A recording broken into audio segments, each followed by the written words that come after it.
Eh bien, bonjour à tous et à toutes, c'est content de vous retrouver ce matin. Et on va aborder le sujet de l'adoration. Genèse chapitre 8, versets 20-21. Noé bâtit un autel à l'Éternel, il offrit des holocaustes sur l'autel. Verset 21, l'Éternel sentit une agréable odeur. La question qu'on peut se poser ce matin, c'est est-ce que tu es comme Noé, qui au lieu de regarder, cette vie-là qui s'ouvrait à lui, et pourtant qui était une vie où tout était à recommencer, à rebâtir, la première chose qu'il fait en sortant du bateau, c'est de construire un autel à l'Éternel, signe de l'adoration de son cœur, de la reconnaissance de ce que Dieu l'a béni, de ce que Dieu l'a gardé pendant ce voyage, lui et sa famille, de ce que Dieu a étendu sa main, lui a donné un plan dans lequel il est entré par la foi et qu'il a vu toute chose s'accomplir. La reconnaissance de voir qu'il est passé de la mort à la vie, des ténèbres à la lumière, que Dieu est avec lui, qu'il le tient par la main et que les projets ne sont pas arrêtés, ça continue avec Dieu. Est-ce que toi, depuis ce matin, qui peut-être passe par des temps difficiles,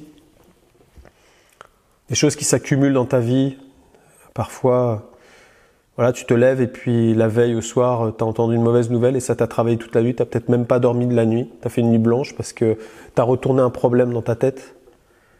Et Dieu te dit, mais loue-moi, adore-moi. Au milieu de la tempête, au milieu des soucis, au milieu des problèmes, adore-moi. Tu dis, mais j'ai pas envie, et t'écoutes peut-être ta chair ce matin qui te dit, non, j'ai pas envie. N'écoute pas tes envies, parce que ça va te tromper. Dieu t'appelle à t'élever, à élever l'adoration, à prendre de la hauteur avec Dieu, afin d'être renouvelé et d'être ressourcé. J'aimerais te rappeler juste ce passage des Écritures, c'est dans Actes chapitre 16, avec Paul et Silas qui étaient en prison. La Bible nous dit qu'ils venaient d'être jetés en prison, ils avaient les ceps aux pieds, c'est-à-dire des barres de bois qui les tenaient les jambes écartées, c'était la souffrance totale. Ils ne pouvaient pas bouger et à chaque fois qu'ils bougeaient, ils avaient de la souffrance dans tout le corps, c'est ce que ça crée. Ils venaient d'être frappés, il y a eu des coups de fouet et puis ils ont été jetés dans cette prison et d'après l'histoire, la prison où ils étaient là, c'est une prison particulière.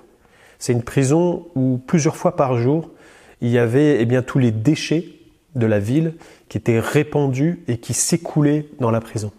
Ce qui fait qu'ils étaient dedans, parfois ça montait au niveau des jambes et certains même se noyaient d'après l'histoire. Et si tu n'étais pas noyé, les bactéries qui étaient là venaient sur tes plaies et commençaient à te donner des maladies. Donc on mourait de souffrance, c'était atroce dans cette prison-là. Et Paul et Silas sont là à ce moment-là, et la Bible nous dit que c'est au milieu de la nuit, donc au moment où ils sont fatigués, où ils ont souffert, ils souffrent physiquement, ils souffrent moralement. C'est pas des robots, même si ce sont des hommes spirituels, ils sont pas des robots, ils ressentent les souffrances. À travers tout cela, la chose qu'ils font, c'est une chose à laquelle on ne peut pas s'attendre. Normalement, on aurait peut-être dû entendre des murmures, des pleurs, des plaintes, des cris, de l'énervement, de la colère, peut-être même de la colère contre Dieu. À dire, mais pourquoi tu me laisses dans cet état-là? Qu'est-ce que j'ai fait? Je suis ton serviteur, j'ai rien fait de mal. Vous savez, ce genre de réaction qu'on a, nous, humains. Et eux, ils vont avoir une réaction à dire, on va chanter les louanges de Dieu. Et j'aimerais te dire ce matin, je t'encourage, chante les louanges de Dieu là où tu es ce matin.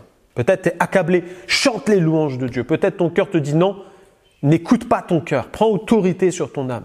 Mon âme bénit l'Éternel et n'oublie aucun de ses bienfaits, disait David à son âme. C'était un ordre. Tu as cette autorité par le Saint-Esprit de changer le cours de ce qui va se passer aujourd'hui. Peut-être tes circonstances ne vont pas changer, mais tes circonstances intérieures, ta façon d'être va changer. Et c'est là où est le témoignage véritable d'un enfant de Dieu. C'est que tu peux avoir les pires épreuves dans ta vie et être rempli d'une paix, d'une joie, de la présence du Saint-Esprit qui va être renouvelée sur ta vie parce que tu auras élevé le nom de Jésus aujourd'hui.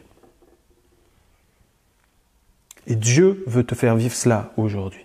Aujourd'hui, pas demain, aujourd'hui. Aujourd'hui, tu peux prendre cette autorité-là. Et j'aimerais vraiment t'encourager à faire comme Paul et Silas. Quand Paul et Silas ont chanté, ont loué Dieu de tout leur cœur, la puissance du Saint-Esprit est descendue dans cette prison-là. Et quand la puissance de Dieu vient sur la vie d'un enfant, tout est bouleversé. Tu ne sais pas ce que Dieu a préparé pour cette journée. Ne passe pas à côté.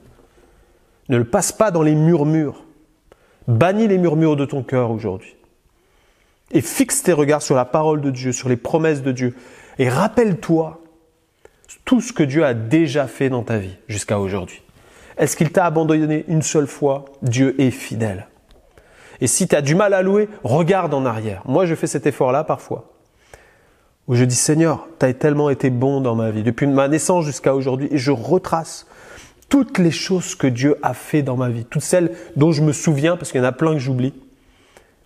Et peut-être même tu as cette habitude d'écrire des témoignages de ce que Dieu a fait, de ce que Dieu t'a dit. Reprends ton livre. Reprends ton cahier ce matin et regarde tout ce que Dieu a fait. Et quand tu vas commencer à mettre ça devant tes yeux, ton âme va être renouvelée et tu vas pouvoir louer Dieu de tout ton cœur. Et tu verras que ta journée sera différente de celle d'hier. Tu seras renouvelé, fortifié et tu verras là où Dieu veut t'emmener. Alors je t'encourage, mon frère, ma sœur, ce matin, à être renouvelé de cette manière-là. Prière pour aujourd'hui, Père, merci parce que je suis heureux de t'appartenir. Et ça ne peut pas changer. Quelles que soient les circonstances, je veux élever mon adoration devant toi. Parce que Jésus-Christ a payé le prix pour moi et c'est tout ce qui compte. Seigneur, mon adoration ne changera pas à cause des circonstances. Non, au contraire, même les circonstances négatives me pousseront à t'adorer, Seigneur, chaque jour. Gloire à ton Saint-Nom. Merci, mon Dieu. Amen. Que Dieu te bénisse. À demain.